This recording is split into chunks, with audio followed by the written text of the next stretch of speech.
జై శ్రీరామ్. జై శ్రీ గురుదేవదత్త. ఈరోజు మనము ప్రతి ఒక్కరూ కూడా తెలుసుకోవలసిన శ్లోకం గురించి తెలుసుకుందాము.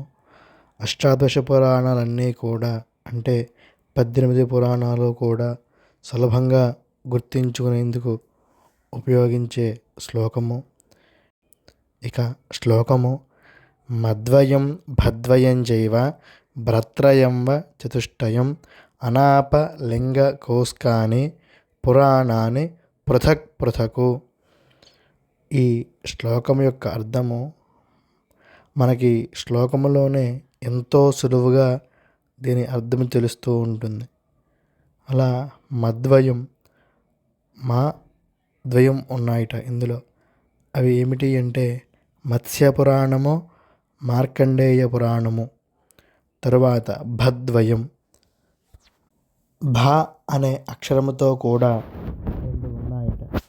అవి ఏమిటి అంటే భాగవతము మరియు భవిష్య పురాణము. ఇక బ్ర అనే అక్షరంతో త్రయం అంటే 3 ఉన్నాయట. ఆ 3 పురాణాలు బ్రహ్మ పురాణము, బ్రహ్మ వైవర్త పురాణము, మూడవది బ్రహ్మాండ పురాణముట. ఇక వ చతుష్టయం అంటే వా అనే అక్షరంతో 4 పురాణాలు ఉన్నాయట. అవి విష్ణు పురాణము, వరాహ పురాణము, వామన పురాణము, ఇక మిగిలినది వాయు పురాణము. ఇవే కాకుండా ఇంకా కొన్ని ఒక్కొక్క అక్షరంతో ఉన్నాయట. అవి అనాపలింగ కూస్కాని అంటే ఆ అంటే అగ్ని పురాణము, నా అంటే నారద పురాణము, ప అంటే పద్మ పురాణము, లిం అంటే లింగ పురాణము, గా అంటే గరుడ పురాణము, కు అంటే కూర్మ పురాణము, స్కా అంటే స్కాంద పురాణము. ఇవి అన్నీ కలిపి 18 పురాణాలు.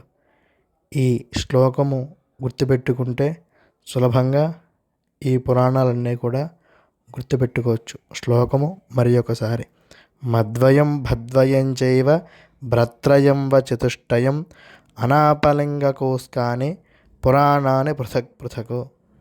ఈ శ్లోకాన్ని మరొకసారి చెప్తున్నాను. మీ పిల్లలందరికీ కూడా దీన్ని నేర్పించండి.